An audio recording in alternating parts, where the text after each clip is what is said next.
është trajtu ma zafert, kurse ata tjerët atje nuk janë trajtu. Shifje ndryshimin me këte mete. Sa ndryshimi ka. Kjo edhe si kokër ka më të mirë, edhe si pesh ka majt, ai s'ka majt e kokër se ka më të mirë.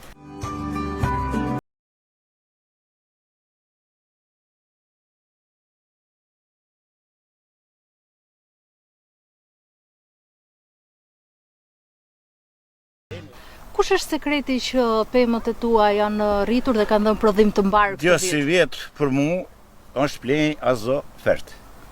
Unë më rekomandu në shokët, e mora, si vjetë edhe përdora, po nuk e përdora në mërsasi shumë madhe, po me i pakic, po më ka dhënë shumë rezultat për arsye se binjët janë më të fuqishme edhe më të pastra.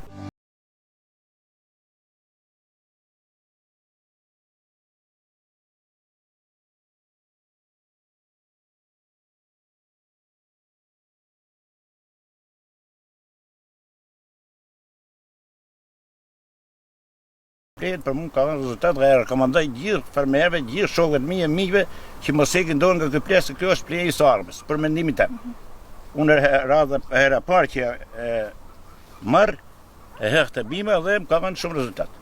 Krasim do më thënë me fëmijët e mi që i kanë veç meje, kë ka dhënë rezultat. Edhe si kokër, edhe si sasi, po edhe shumë rezistencë dhe hëtsinës. Unë pretendoj marë rreth 100 kujtal ulli. Si vjetë. Mendon se është më mirë se vitin që lan pas? Është më mirë, po kohë shumë më mirë, vjetë s'patullini, si vjetë në shumë më mirë.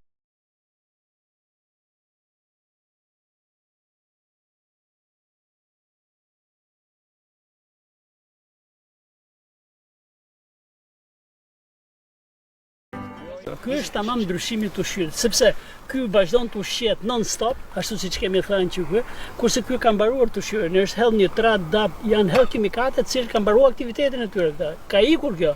Kjo vuan tash edhe nga thatësira, kjo vuan nga ushqimi. Kjo nuk vuan. Në qoftë se ne do të themi tamam efektin e plot të azofertit që themi që po, bima jonë nuk preket nga mungesa e lagështirës, është sepse i vetmi ple që dekompozohet dhe i vetmi ple që e mban ujin higroskopik e mban në gjirin e vet. Sa herë që do në